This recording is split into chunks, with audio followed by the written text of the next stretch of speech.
Hi everyone, it's Jerry. You know me as the CEO of Jamaica Entertainment. It's all about music and entertainment. And this would be my first vlog or podcast, whatever you want to call it. And we're just gonna have some fun, like talking about a whole lot of different things. It could be anything. It could be what's going on in America. It could be what's going on Mars. I think I got info about what's going on Mars. You want to find out about that in one of my episodes.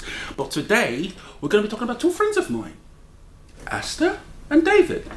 And they just shot a good documentary called Mind, Body and Soul. I think that was it. But Mind, Body and Health.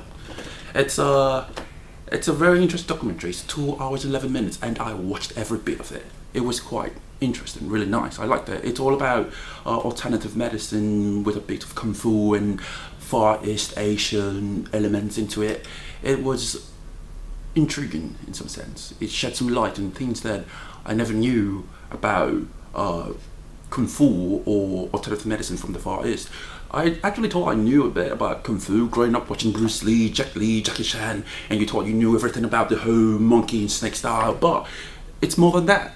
It's more than being the physical element of it. It's more into the mind and the soul, or how to calm oneself. And Aster and David are going to shed more light in this interview and tell me why they decided to make a video on that, a documentary on that, and the inspiration to it, and their choices on that setting, which I find quite interesting. It was really nice, but I got thoughts and opinions in it, and I'm going to be asking them about that. So they're going to be joining me very soon. So let's hear from them.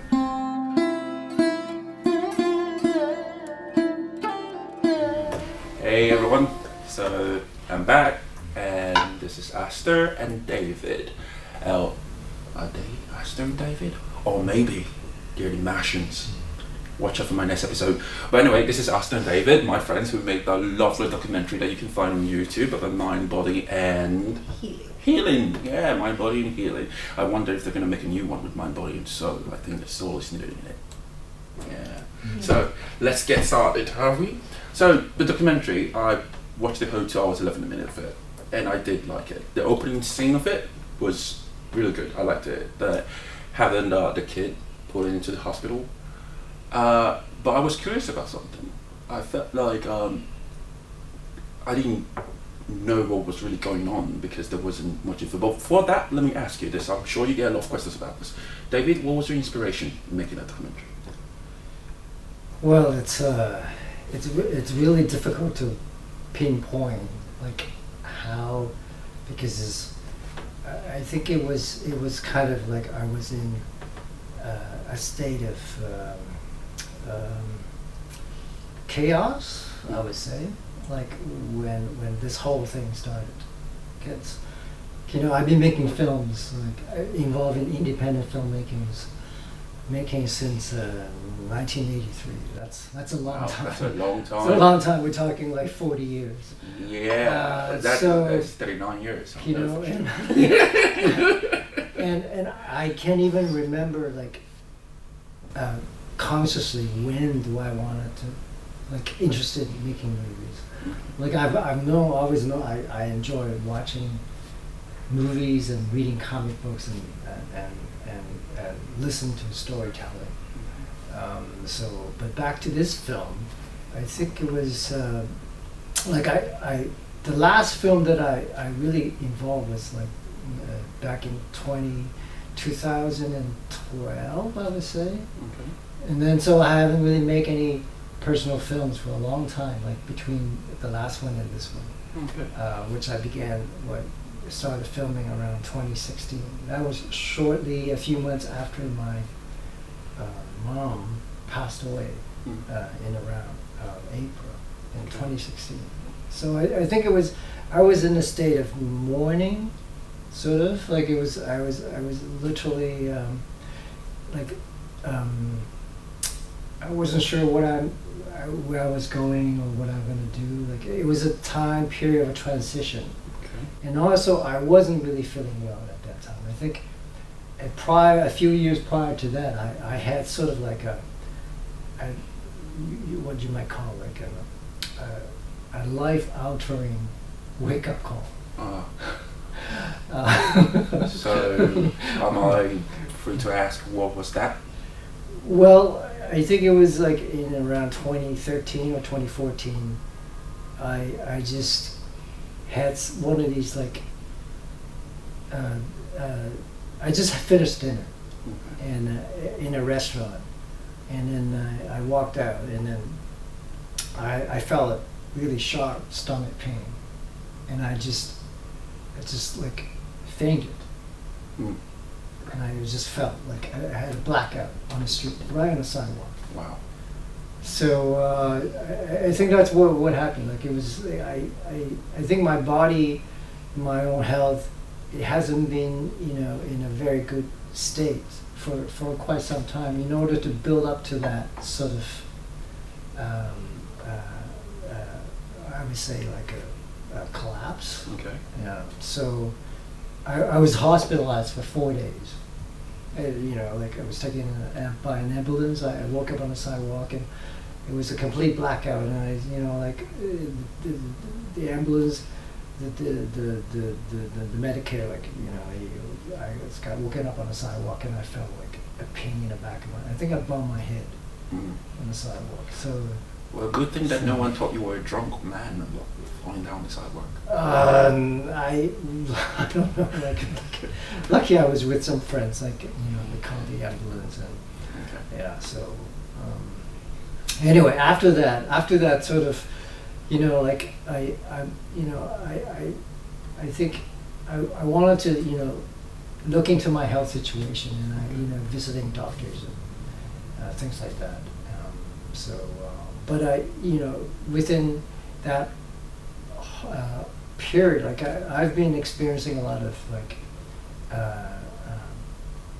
bodily pain and aches, and I've been going to like seeing doctors and getting massage treatments and stuff like that. But it was like I was just sort of taking care of the symptoms. Okay. I wasn't really looking into like exactly what happened. What was the real cause of all that stuff. Okay.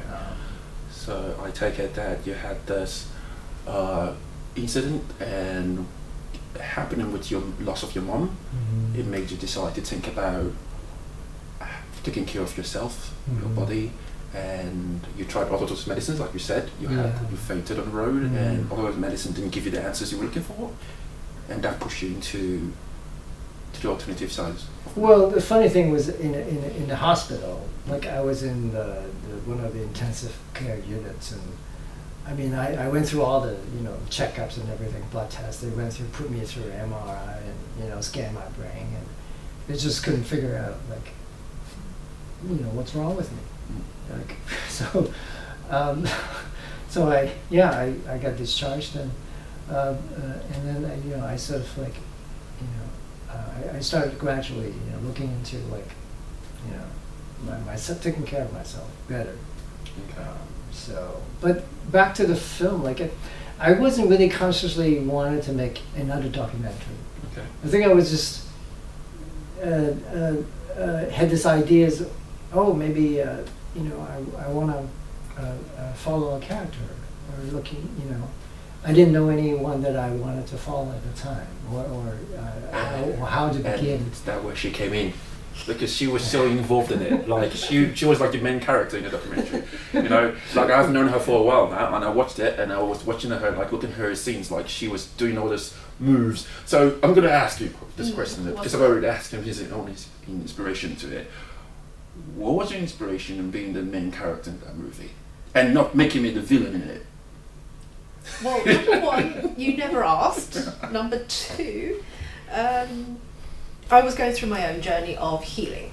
Okay. Yeah. Basically physical healing, mental and emotional healing. Most of it was really because of a lot of things that happened in childhood that started manifesting itself about 10 years or so after I came to Hong Kong. And one of the ways that I dealt with it was to do Kung Fu. Okay.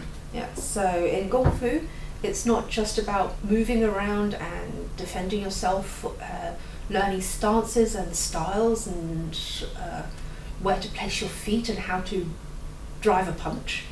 It's about how to stay calm and how to breathe. And the breathing is really key to getting your moves down and really just helping yourself become better at everything you do. Not just the way you breathe, not just the way that you see things, but also your perspective, how you think. That is another aspect of healing that Kung Fu actually helps you with, particularly Tai Chi and Qigong. Okay. So inspiration, everything around me, and just me looking for a way to become better at what I do. Okay. Would you say you've become better since after the whole documentary and your journey? Yeah, actually, I think I've gotten a lot better, because when I first came to Hong Kong, I was completely someone else.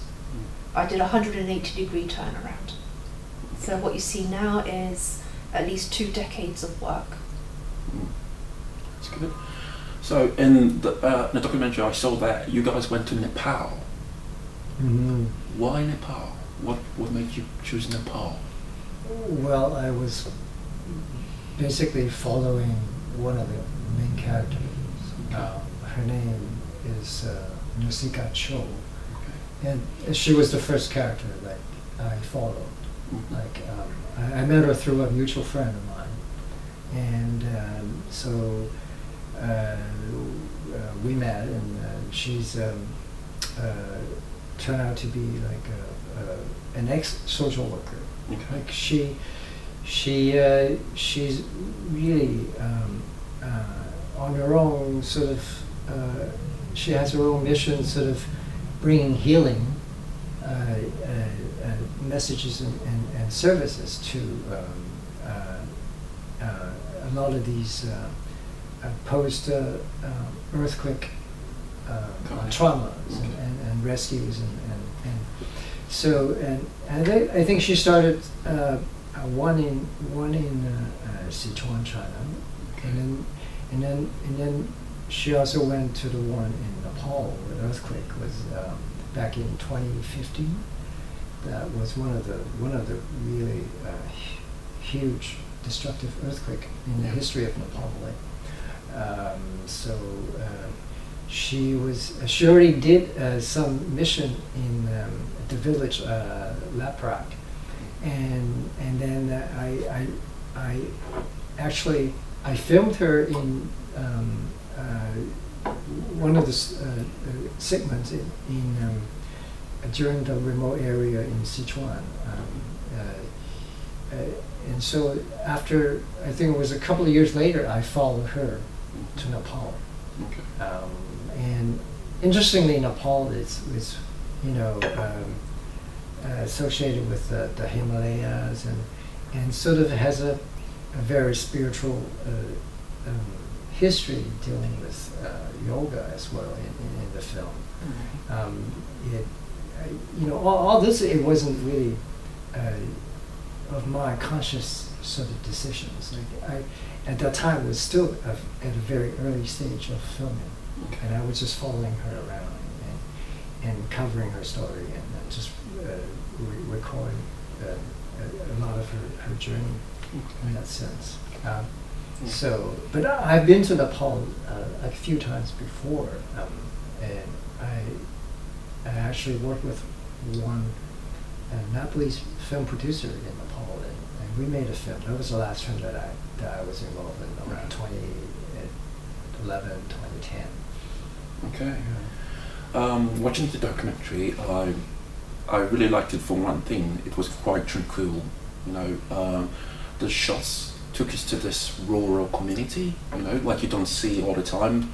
Like there were places you shot in China, and like I said, in Nepal, and this was all the sides that you don't see. In the whole online on videos, you showed us the rural sides of things. And seeing goats and cows on the streets and seeing farmers and hearing people talk about the day-to-day life, it was quite good to see that. Living in a city in Hong Kong or living in a city anywhere, you don't see things like that. And that was one aspect of the documentary that I really liked. But in some parts of it, it was like getting lost because you don't know what's going on. You had different shots happening, like we went to different scenes that had your friend in Nepal, and all of a sudden we had scenes with Aster there, with the seafood masters, and it didn't feel there was a sync in it.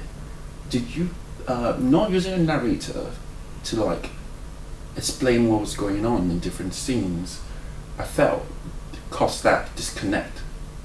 Is there a reason why you didn't use a narrator for that? Or should I pass the question to maybe Aster? Yeah. I don't know. I'm kind of interesting, like to listen to. Yeah, it's what you comment. Maybe Aster might have a different perspective on that. Well, it was basically a juxtaposition between how rural life was shown and how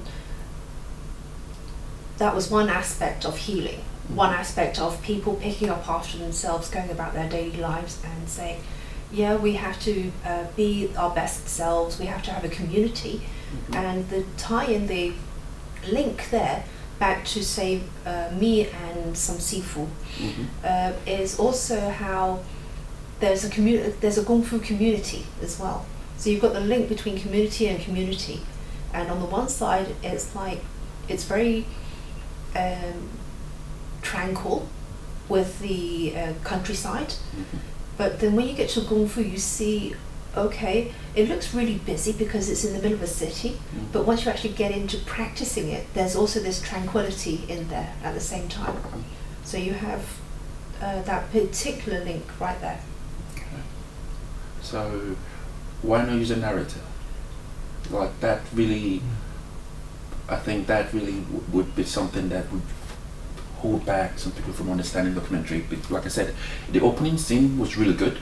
It got me in, but I couldn't understand what was really going on. And all of a sudden, we went on this journey to Nepal, and it felt like I was lost a bit. Then the next scene was Aster with the seafood master, so it felt like different episodes going on, and there was no one to guide me to it.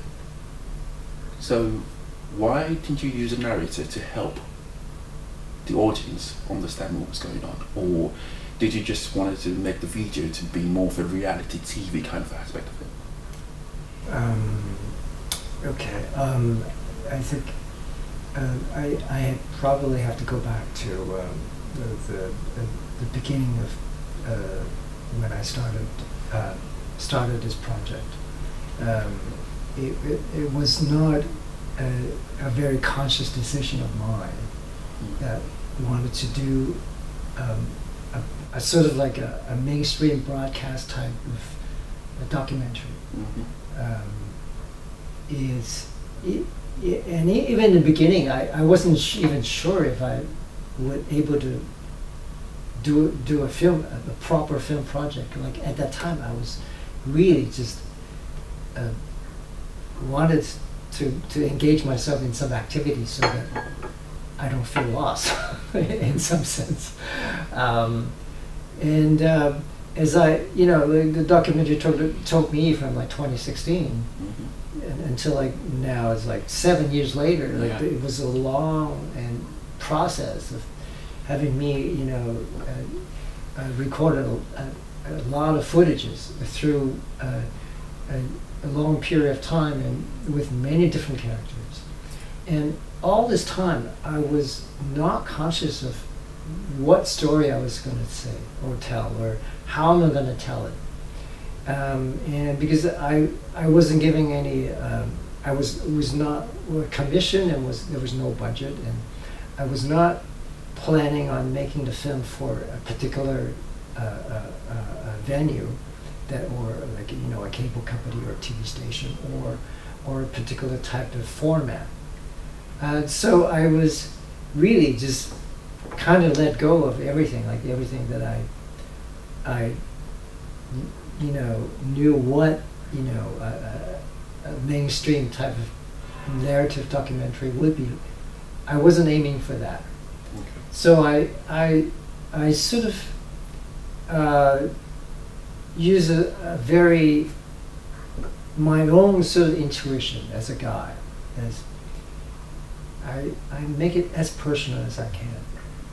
I wanted to step away from the more traditional way of putting a documentary together. Okay. But I can definitely relate to what your your own reaction, because I think this film is not for the sort of average audience who's not or familiar with more sort of loose and personal type of narrative structure. Okay. Yeah. Yeah, it's quite an indie documentary for sure, and it's quite interesting. So, on that, do you have any plans? Do you guys have any plans to make a sequel to this? And if you're going to make a sequel, do you plan to focus on one aspect? I would say, if I'm going to be part of that sequel, I would like it to focus more on the kung fu side of it, and Aster should be the main character, and I should be the villain. Because a villain makes a good show, and I'll be the villain. I'll kick both of their asses, but I'll let them win. So, do you have any plans to make a sequel? Well, I mean, right now, I think I'm still in the healing process. I haven't really thought about making the sequel yet. It's too far. It's only been the film's only finished 2-3 weeks.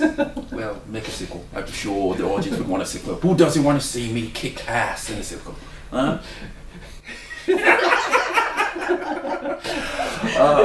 Alright guys, it was nice watching that documentary, and I'm glad that I'm one of the first people that you guys shared it with, and it was really lovely, and I hope you guys get the complete healing you're looking for, and it did open my eyes, like I said, on different things about alternative medicine and kung fu, and showing me some rural parts of Nepal and China I didn't know about. So it's a real eye-opener, and I'm sure anyone out there who watches it will be have their mind not blown, but you're going to be shown different aspects of things that you didn't know about.